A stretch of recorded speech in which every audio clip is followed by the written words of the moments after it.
because basically everybody has a personal brand, so it's just helping them make the most of it. Brilliant. Thank you very much, Jennifer. And Lisa Brown. Hi everyone, my name is Lisa Brown and I am a customer success manager at LinkedIn. I've been with LinkedIn for about 2.5 years and I work closely with Ben on the global accounts team. My role is heavily around kind of training and just making sure that our customers are getting the most out of the products that they have. And I also host a number of Rock Your Profile sessions to make sure that they're branding themselves correctly on the platform itself. Great. Okay, thanks Lisa. And Dave Neal. Yeah, hi, good afternoon, everyone. My name is David Neal. I'm one of the UK directors for Robert Half. I've been with the business for coming up to 12 years, looking after anything from finance, temporary and permanent offerings, all the way through to technology and our office team business. Cool. Thank you. And Matt Robinson. Thanks, Victoria. Yes, so I'm Matt Robinson. I'm our corporate learning manager here at Robert Half.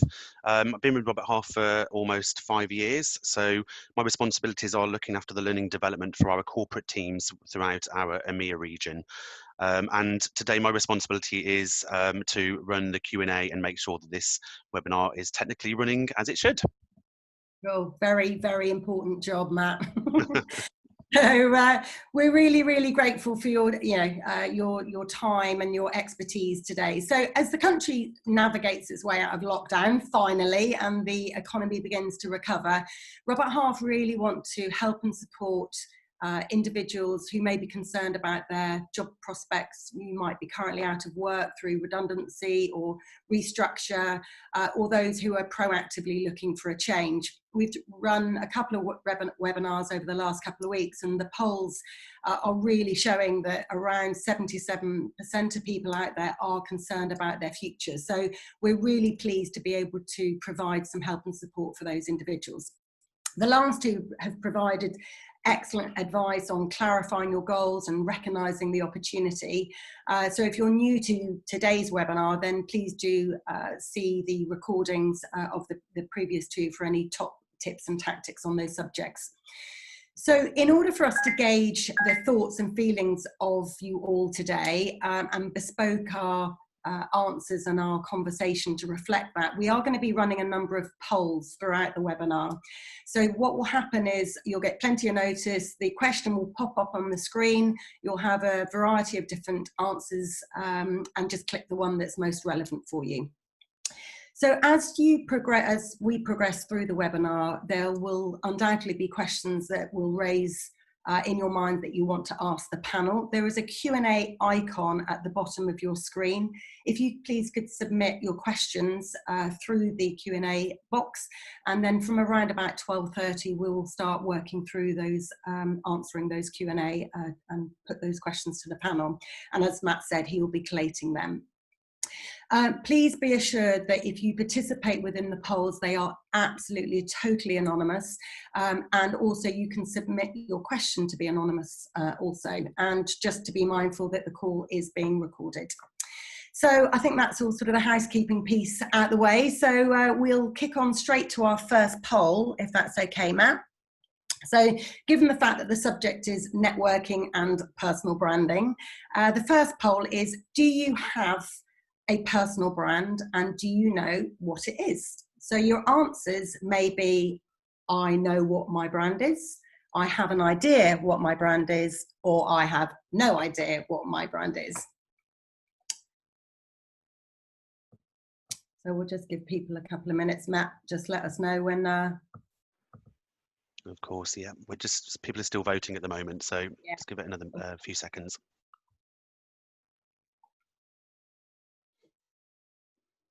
Okay, so I'm going to end the poll now, and then I'm going to share the results with you, Victoria. No worries. So there are the results. Can you see those? I can. So we've got 52%. So I was that person until I met Jennifer Holloway a few years ago. So I have no idea what my personal brand is. So yeah, I think that statistic alone really proves that today was a really, really good webinar to run. So thanks very much for that, Matt. So we'll move on to the first question to the panel. And appropriately to the results that we've just had. So can you describe what a personal brand is? So I think, Jennifer, you'd be best poised to answer this question. If you could. I would hope so, yeah. So in business, and especially in the job market, there is a phrase that people buy people.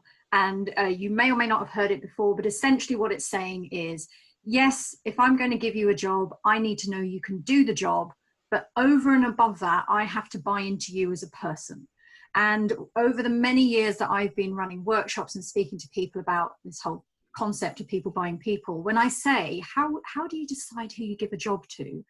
People say, well, as long as they can do the job. It often boils down to things like, how would they fit with the team? So personality, how would they fit with our company culture? So things like values.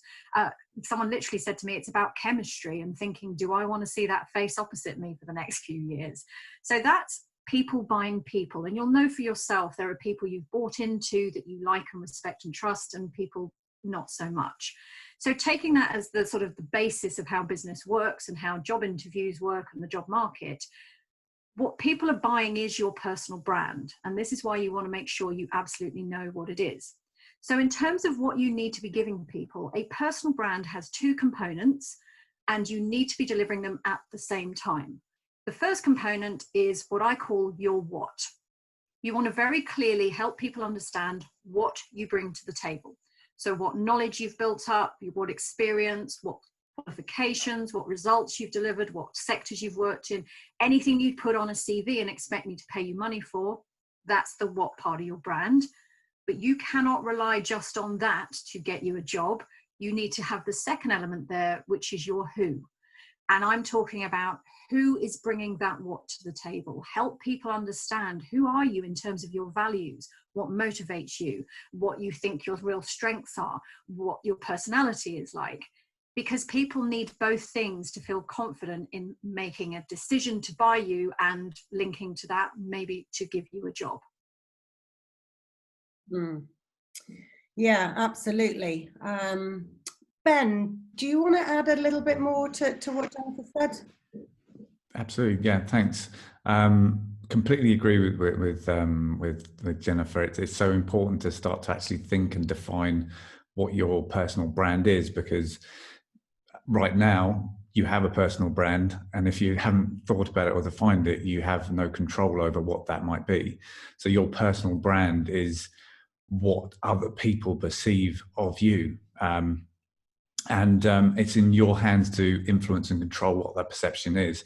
So one of the steps I think is quite helpful is to actually understand what that is right now. So get feedback from peers, co-workers, friends. Even if you can organize it, get a 360-degree feedback session and get the unvarnished view of how your brand is perceived. So in meetings or on your online presence or how you interact, get that baseline of what people perceive you right now. Some of it you might not like, some of it you might like and you want to build on. But then once you've got that, you can actually start to go through the process of like Jennifer says, defining what do you want to be known for. Is it tech? Is it marketing? Is it public speaking? Is it leadership? And then I find a really useful exercise is actually distilling down to maybe 3 words that you want people to associate with you. And it can be anything: intelligent, innovative, creative, fair, kind, funny, diligent, trustworthy. But those 3 words, you want anybody interacting with you to leave a meeting thinking about you. I think it's a nice thing to almost have in the back of your head, where you can actually sort of bring that energy to how you work and how you interact. Yeah, I think they're really great tips. And when you say it like that, it just sounds so simple. Yeah, it actually takes a bit of thought. If you actually sit down and think, what are the 3 words I want to be known for? It actually takes a little bit of time, and it's a really useful exercise. Yeah. Can I just add to what Ben said? You do have to absolutely know what are the 3 words, but you also need to know the detail behind it, because just saying I want to be seen as fun or fair or whatever, I mean, what is fun to one person is very different to another person. What's fair to one person is very different to another. So the 3 words start with that, but then go into the detail and work out, well, actually fair to me looks like this. And in this situation, it would act out this way, because that's, you know, I've had people say to me in interviews, they've literally been asked the question, for instance, what are your values? And if you think, oh, this is good, fair is one of my values, it's fair, they go, great, what do you mean by that? You don't want to be gaping like a goldfish. You want to be able to say, well, I know exactly what I mean by that. So I think, yeah, but as exactly as Ben says, it takes time. Yeah, have some substance definitely behind it. But it pays dividends, because time spent now will make you do such a better performance in an interview, and then that will pay dividends in you getting further than somebody who hasn't prepared. Yeah. Well, I mean, like you're saying, you know, you'd invest so much time in your CV, and yet people don't necessarily apportion the same amount of time to the personal brand element of that. So yeah, really, really helpful. Thank you. So Lisa or Dave, have you got anything else that you want to add? No, I think they touched on some really good points there, and I think later on we'll kind of talk about the social media aspect of it and why it's important to highlight your personal brand on that, as well as say your CV. But no, I think really good points. And the 3 words that Ben had mentioned, I think that's something I only really heard of about a year ago, and it made me think. And also, what do people say about you when you leave the room? So what do you perceive as your personal brand, but also what do other people perceive as your personal brand? And that's kind of food for thought. Yes. Yeah. Brilliant. Okay, thank you. So we'll move on to question 2, Matt, if that's okay. So this question, to Lisa's point, is around how should your CV differ to complement your LinkedIn or social media presence? So I think, Lisa, if you want to take this one away. Yeah, absolutely. Thank you. And it ties in nicely with how we left off on question 1. So before I kind of kick into the answer, I think it's important to start off by saying that both your CV and your social media presence play a massive role in your job search, and they do complement each other, albeit they serve slightly different purposes. So your CV, first and foremost, it's kind of a document that's really important. It's used when you're actively seeking a new role. And why it's important is because most companies and roles still require it to be submitted during the application process. However, your social media presence, on the other hand, can allow you to actively be found by a recruiter or a hiring manager without necessarily reaching out or actively posing an interest. So then as a result of this, one major difference would be that, you know, you have your ability to tailor your CV depending on the role that you're applying for. Whereas you can't really necessarily do that on social media, as you might have a number of eyes on your profile at one time. So how do you find that balance then between both? I think another difference, but how they kind of complement each other, is a CV highlights and outlines your personal experience. And while there are opportunities to kind of add a personal touch, it's not quite captured like it would be on social media. So then your social media, on the flip side of that, really allows you to kind of highlight your personal brand. It allows you to personalize and humanize yourself, not only as a person, but also as a professional. So not only do you outline your experience here, but LinkedIn, for example, can give you the opportunity to, you know, post examples of your work through rich media or links to some of your work. So examples there through a website. But it also allows you to showcase your recommendations and endorsements as well from other people, which complements your CV nicely, as your CV might not reflect that. I think your social media presence really allows you to stand out from the crowd as well. In your CV, you can kind of give the facts and the figures of your targets, but as I've mentioned, you can really highlight the examples of your work on your social media presence. So I think, to summarize, typically your social media profile shouldn't read exactly like your CV. It should be almost like a blurb, you know, and then the CV is your full story. And also on social media, you can talk in the first person narrative, whereas on the CV, more often than not, it's kind of recommended that you don't necessarily do that. So overall, they do complement each other in the sense that they both should give a clear overview of who you are professionally and personally, but they do differ all the same. So it's just knowing and finding that balance between the two of them. Yeah, I think that's very clear, actually. That's a really good demonstration of, because, you know, I often get asked that question, as in, isn't the CV just a direct replica of the LinkedIn profile. And it's like, well, not really, but you've clarified that really well. Anyone else from the panel would like to add to Lisa's points?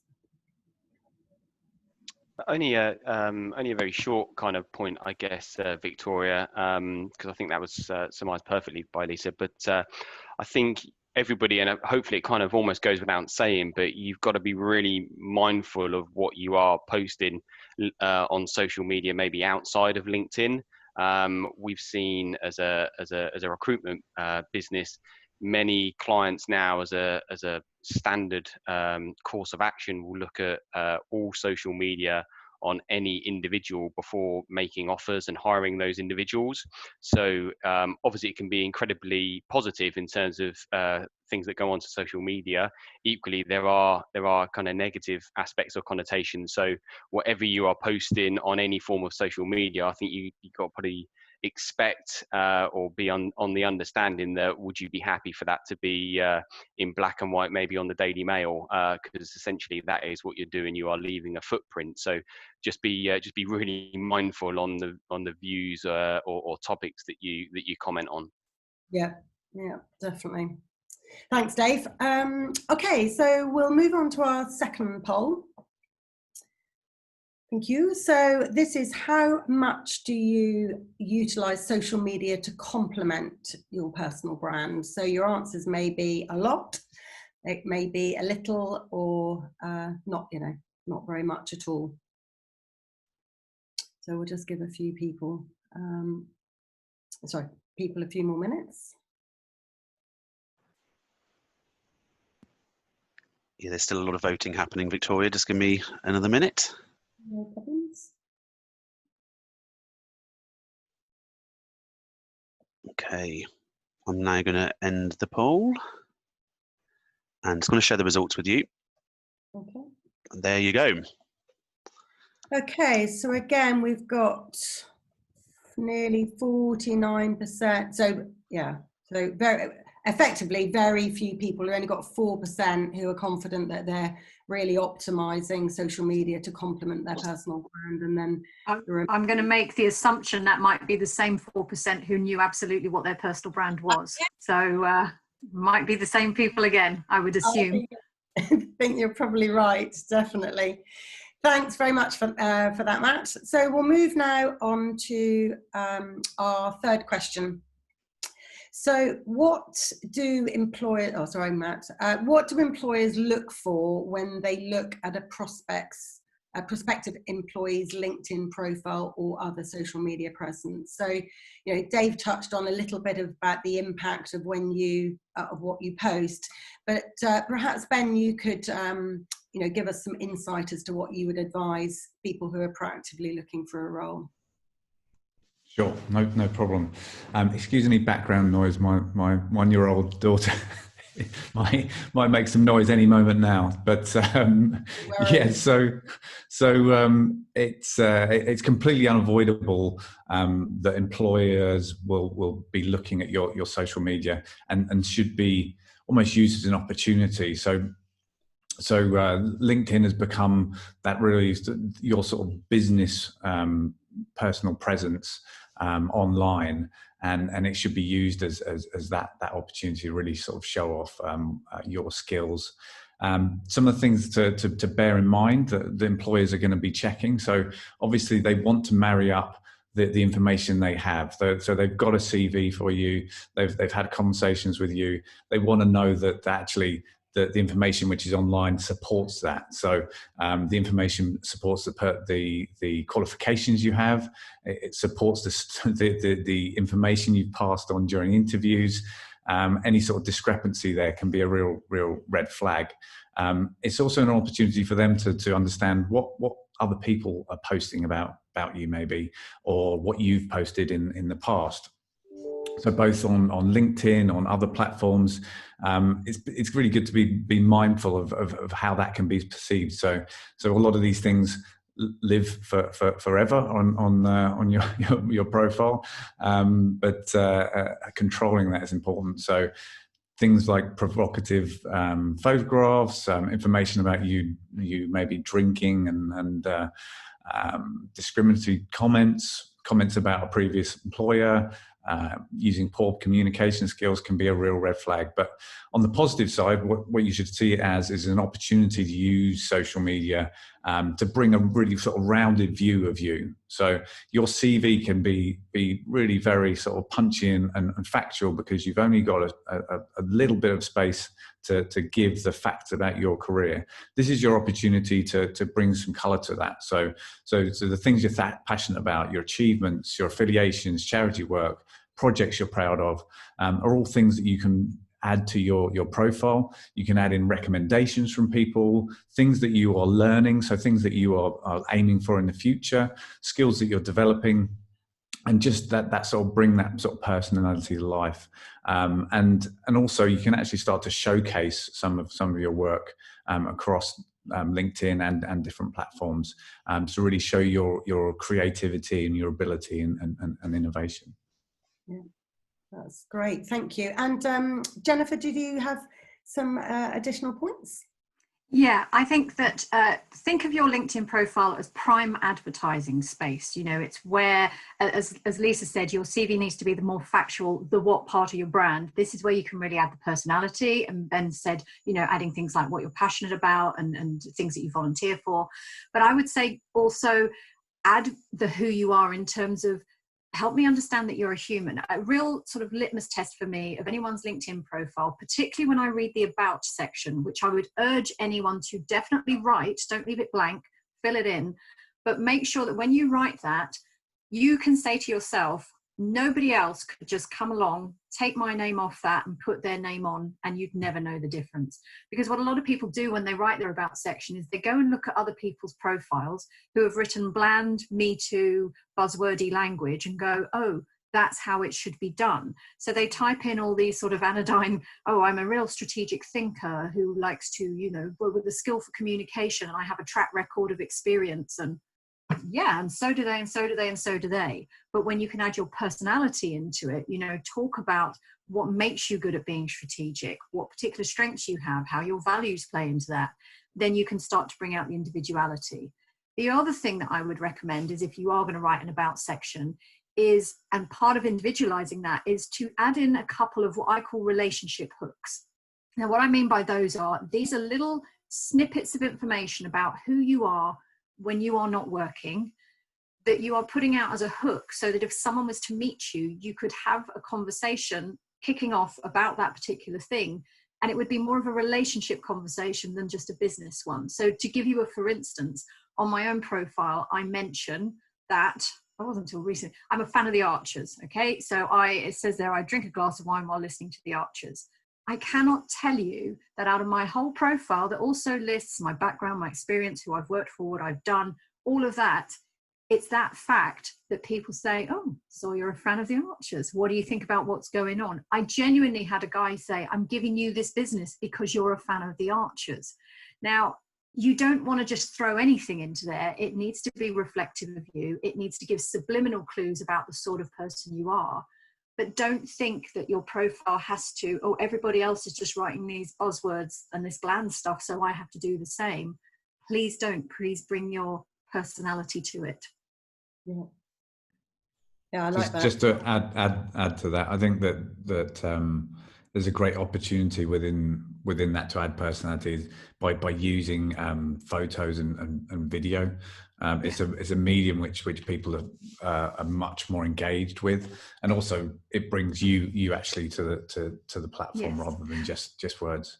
But please always have your profile photo as a professional one and add those ones, yeah, because sometimes people put their fun photos as their profile photo, and basically if you're an interviewer, you build trust in a brand by consistency. So you want to have seen on that LinkedIn profile picture the same person pretty much who's going to walk through your interview door, because then you trust them, because what I got here is what I get there.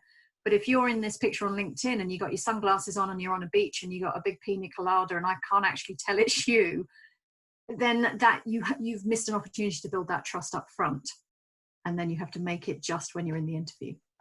And Jennifer, just on that, I just noticed in the Q&A section there was a question around LinkedIn and should it be used purely as a professional kind of media? Is this true? For me, that's just a resounding yes. There's enough platforms. Maybe showing my age now, but there's Facebook, there's Instagram, there's MySpace, there's Bebo, and there's all the other things. I don't even know if they're still alive these days, but they're the ones where, yeah, your pina colada photos and various other stuff probably should be a bit more prevalent, or maybe not. But in my opinion, for what it's worth, I think LinkedIn is a professional networking site, and you shouldn't blur the lines with some of those other platforms. Great. Yes, really good points on that. So I'm conscious of time, so I'm just going to move on to question 4 for this one. So in a job search, what are the best practices that you would advise on LinkedIn? We've touched on a couple, but Lisa, perhaps you could take this one to start off. No problem at all.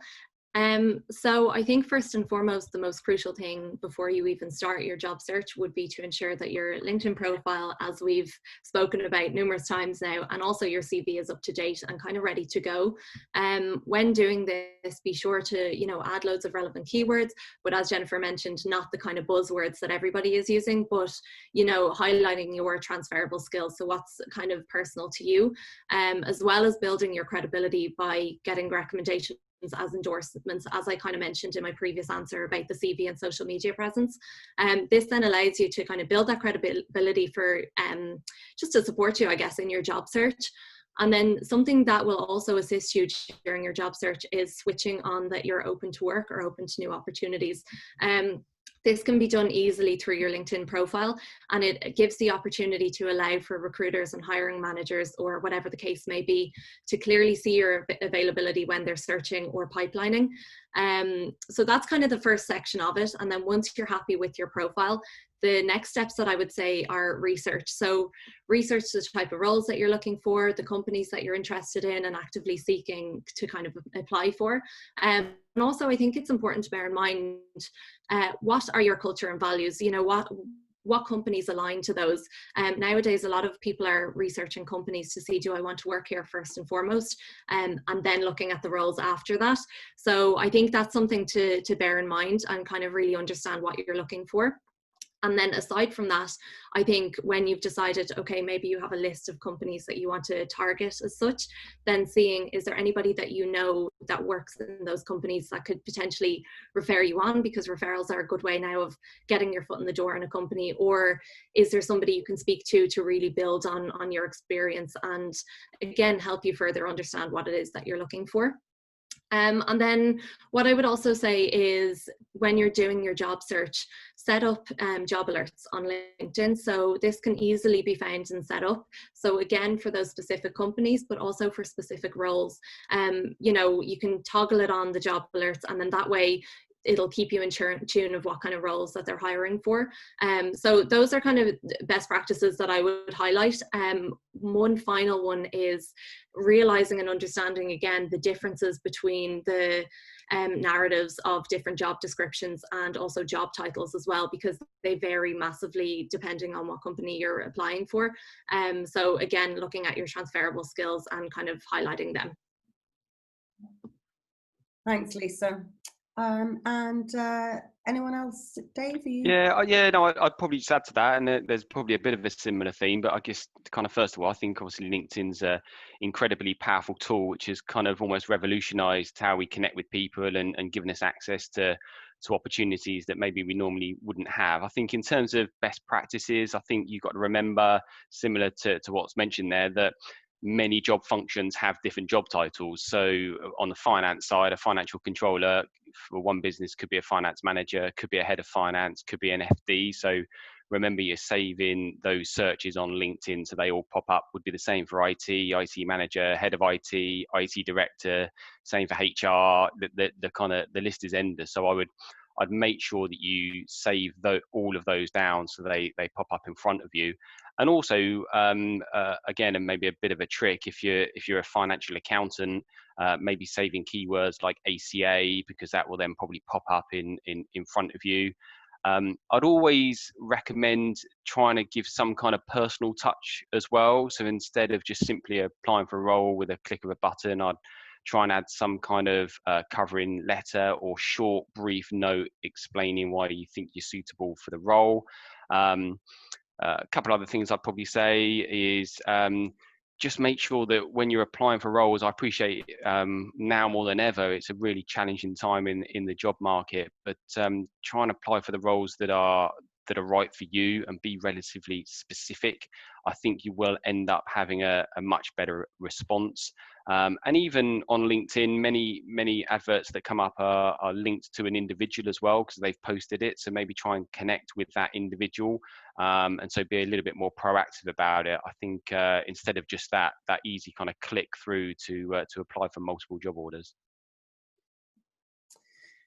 Thank you both. So we've got time for one poll and one question before we move into the Q&A. So our closing poll is, how would you rate your online networking abilities? So we've got excellent, good, average, or poor.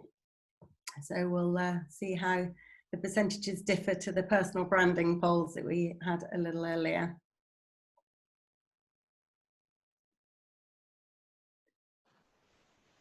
Let us know, Matt, when you feel people. I think most people have all, pretty much most have voted now. So just couple more seconds, and I'm going to end the poll. And here are the results, Victoria. There you go. Okay, so people feel much more confident about their networking than their personal brand. So we've got a 55% who feel sort of average, and then up from there. So leading to our last question that we've got on specifically about networking. So how important is networking in your job search, and what are the best practices that you would recommend? So I think Dave and Jennifer, I think, are going to take these questions. Dave?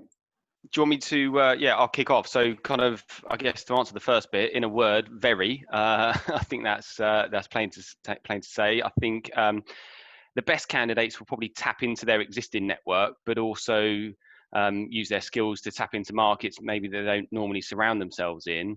And I get it, and I appreciate for many people that's both unfamiliar and uncomfortable, but I would just say you have to push yourself in what is now a really, really tough market. In terms of best practices, I would probably say it's a little bit like a diet. You need balance.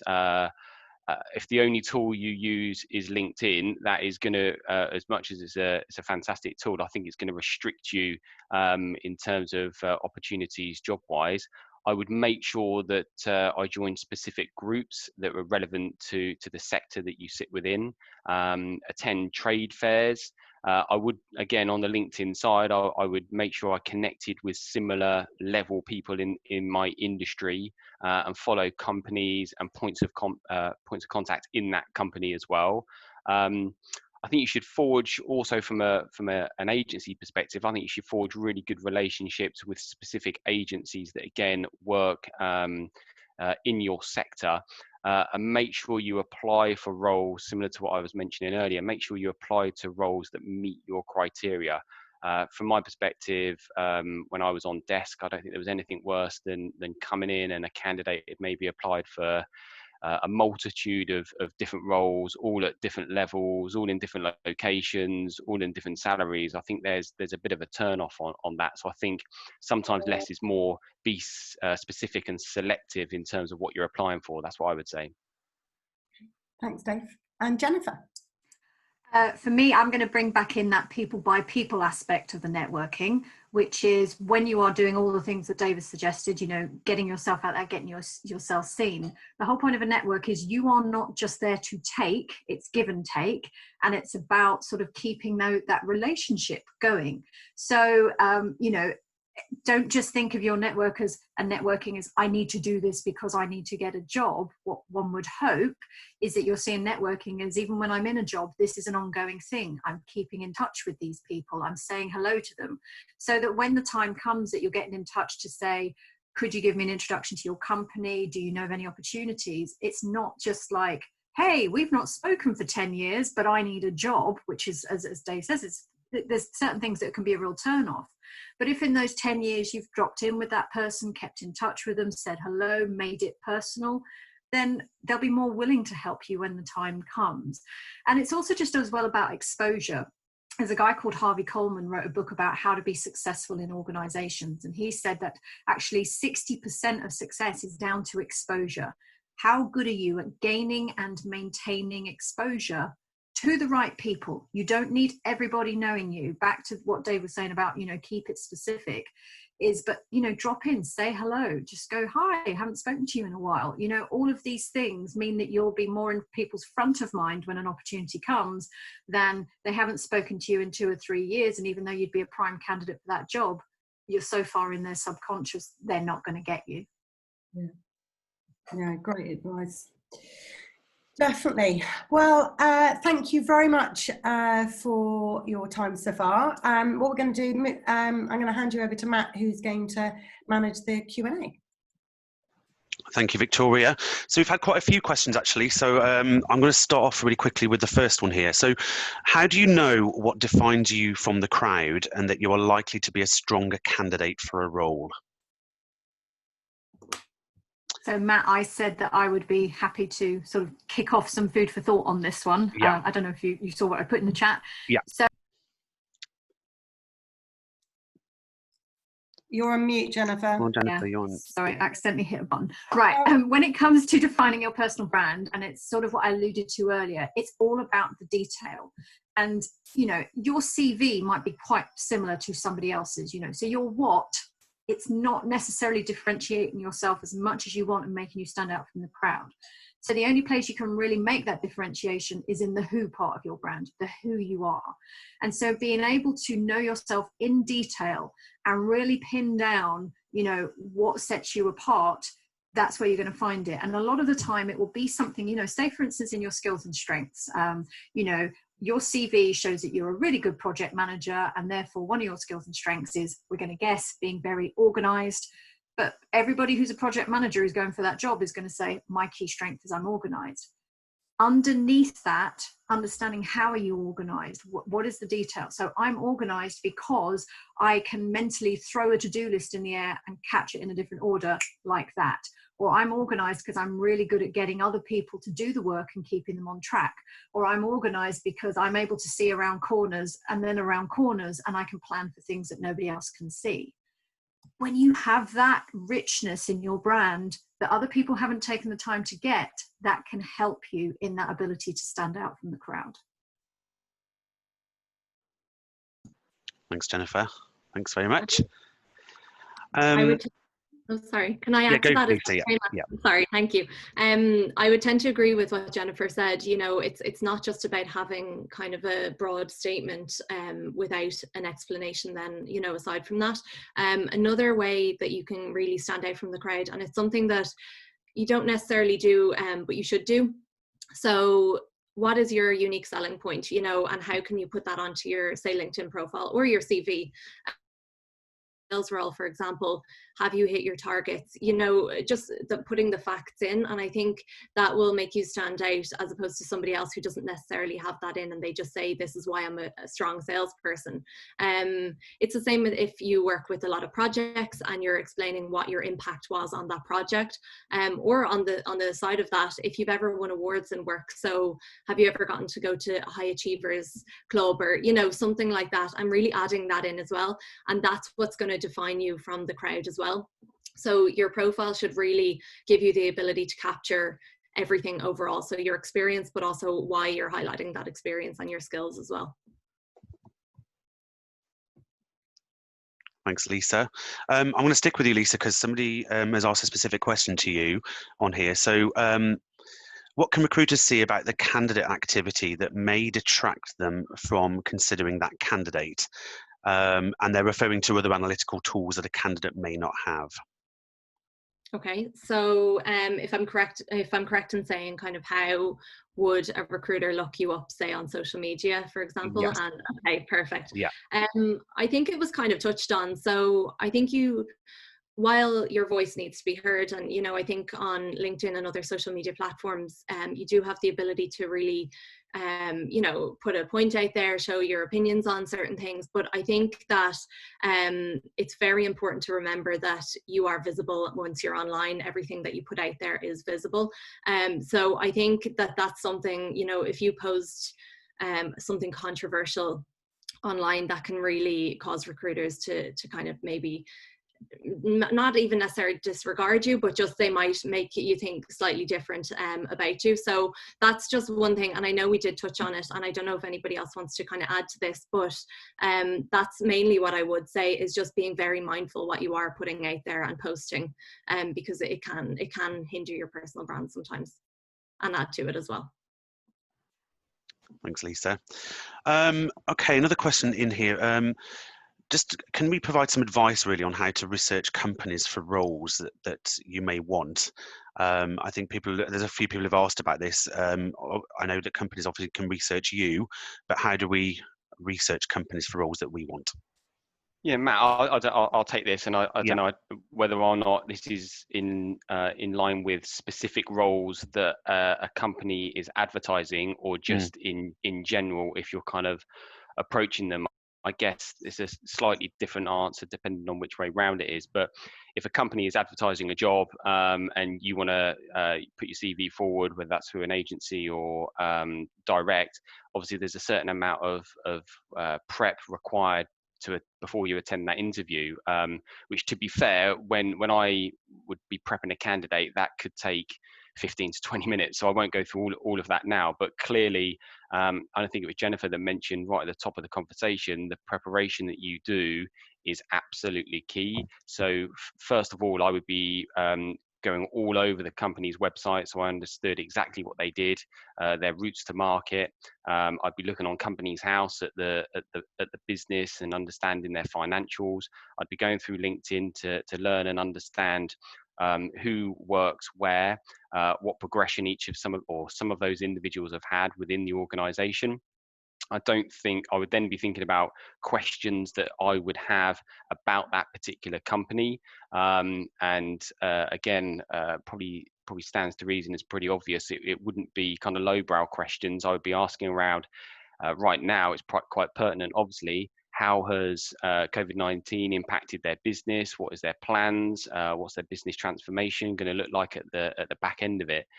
The second possible question that was asked there was, how would I approach a business that's maybe not advertising? Well, I would do my research as to the type of organization that I wanted to join, and I would proactively send either a connection via LinkedIn or send a letter through to the HR department explaining why you wanted to work for that business.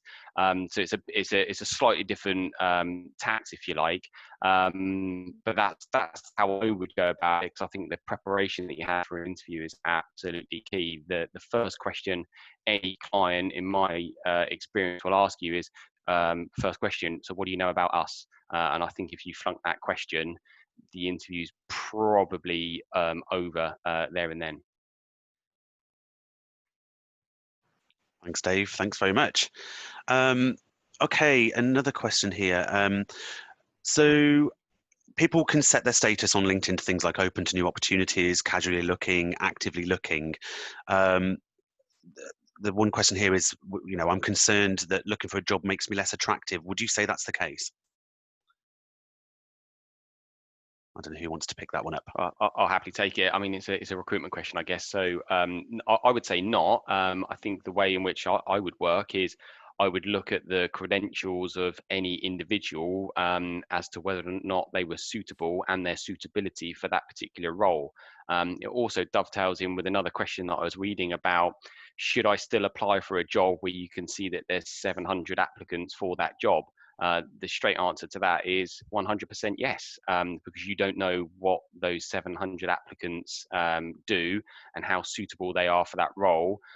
Your experience and your skill base may be perfect, so I would definitely be applying for that job if I felt that it was right for me. Thanks, Dave.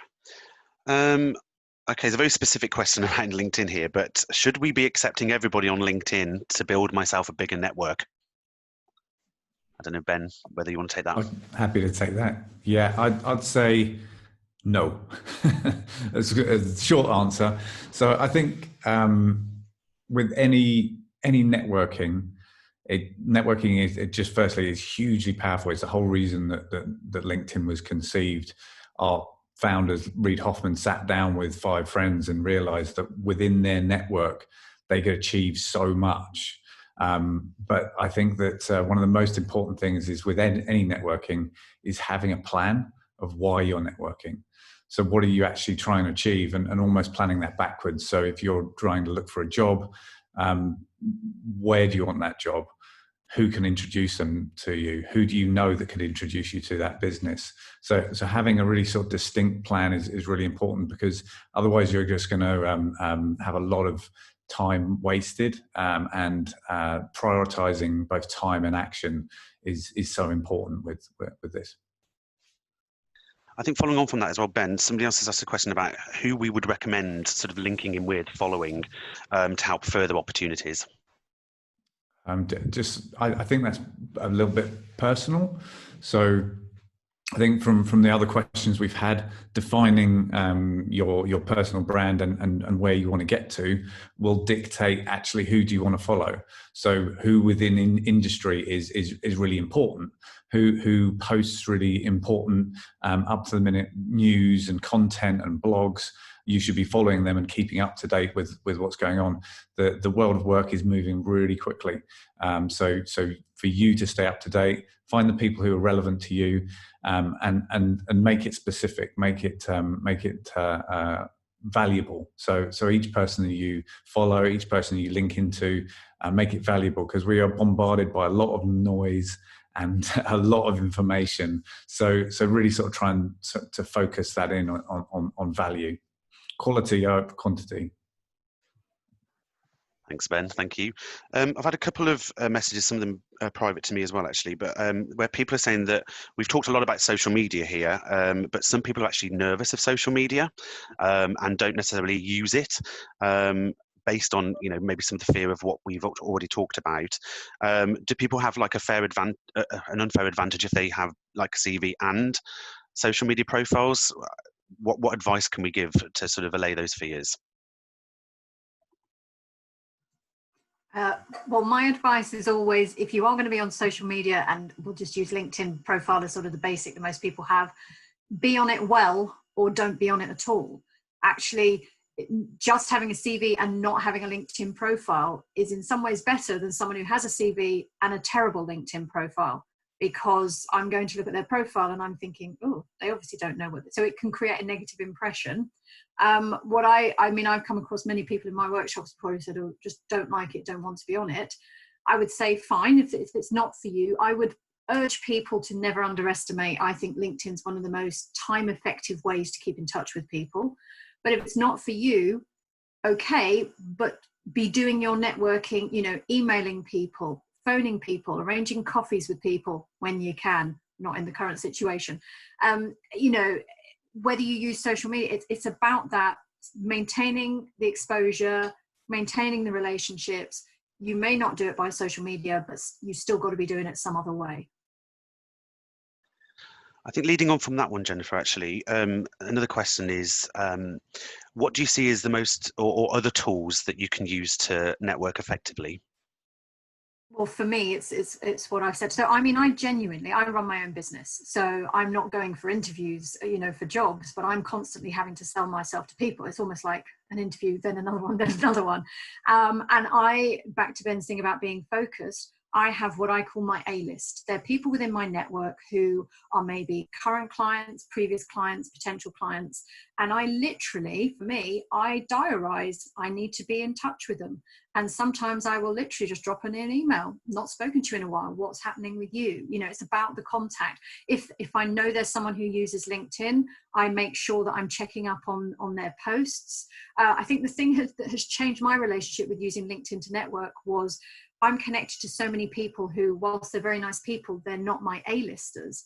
And when I discovered the ability to remove those people's posts from my feed so that only my A-listers are in my feed, it means very quickly I can see, oh, one of my A-listers has got a new job, send them a message. You know, one of my A-listers has posted a message, reply to that. But it's not necessarily about, is there a best tool? It's more about use whatever tool you're using and use it consistently. So every time I have my A-list, I get in touch with them, but then I put that in my diary for another 3 months' time, because if I haven't liaised with them in 3 months, it reminds me, oh, I need to do something to blip on their radar. So that's my answer. There's no one size fits all. Thanks, Jennifer. Lisa, I'm going to come to you with a question. I think it's a bit of clarification over something you discussed earlier, one of the other questions. So we talked about personalizing CVs for the roles that you go for. Obviously, your LinkedIn profile tends to be more generic about you. Is there a risk that when a prospective employer looks at a LinkedIn profile that may cause some confusion? Not necessarily. I think if you have all of your experience, your skills and everything clearly laid out on your profile, I don't think that should deter maybe a recruiter off your profile and say, oh, they're not relevant for this particular role, or I don't think you'd be at risk as such. I just think really updating your profile so that it still shows who you are as a professional. While it's not as maybe detailed as your CV will be, I still don't think it necessarily kind of has a big impact once everything is there and all of your information is there. Thanks, Lisa. Okay, another question just come in. So we're talking about trying to consider the elements of your brand. I think that goes back to one of the first questions we talked about, personal brand. The question here is, are there any tools that you can recommend to help work out your values? I think obviously there's been a couple of comments about that earlier on. So is there any advice you can give there? I can answer this straight, because I spend workshops getting people to work out what their values are. And interestingly, I had a conversation just the other day with people saying that is the hardest bit that I have found. So I'm going to give you now a question, which is, it's pretty much fail safe. Yeah. So the question is, when you're trying to work out what your values are, what are the very tiny, inconsequential things in life that you find yourself getting disproportionately mad about? Okay. And when you work out what that is, at the heart of why you're getting so mad about something so small will sit a value. So I'll give you my example. For me, if I walk down a corridor and I go through a door and I hold it open for the person walking along behind me, and they do not say thank you as they go through, very small thing, I already had the door open. They didn't force me to hold it open. They didn't smack me in the face on the way through. But I go from a perfectly sane person to, how utterly dare you not say thank you? Now, I know that is disproportionate. So when you've got the thing that makes you mad, ask yourself, what are they doing that's contravening my value? So in my brand, courtesy, it literally says courtesy is huge for me. I think that please and thank you are the fundamentals of respect. So respect is another value that goes with it. I appreciate that other people don't give a jot about that, but then they'll get mad about something because they have a different value. So if you're struggling to work out what gets you really mad and then what is the value that's been contravened, is a really good way of finding out. Thanks, Jennifer. That's really great. Victoria, I think from a time perspective, I mean, we have got a few more questions that have unanswered, sorry. So I think what we'll do is we'll collate those questions and we will provide some responses post this webinar. So I'm going to hand back to you, Victoria.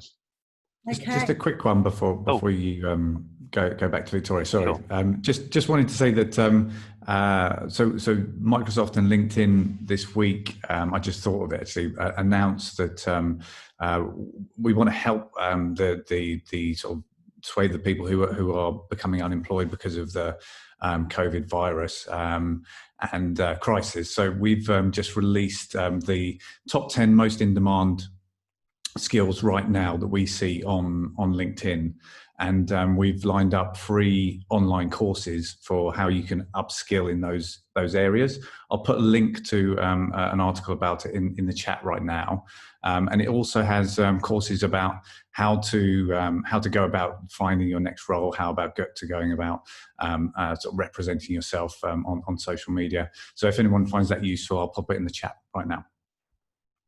Thanks, Ben. Yeah, I'm sure there will be lots of people find that invaluable. So thank you very, very much, everybody. That was a really, really great session. I personally have got loads of takeaways. So I love the 3 words that describe you, the clarity around the what and the who, thinking of LinkedIn as premium advertising space. That kind of makes you think, if you were paying for it, what you should, how you should be optimizing that. Identifying your values, which is something I did with Jennifer a few years ago. That trick about what makes you mad is a really good way of identifying your values.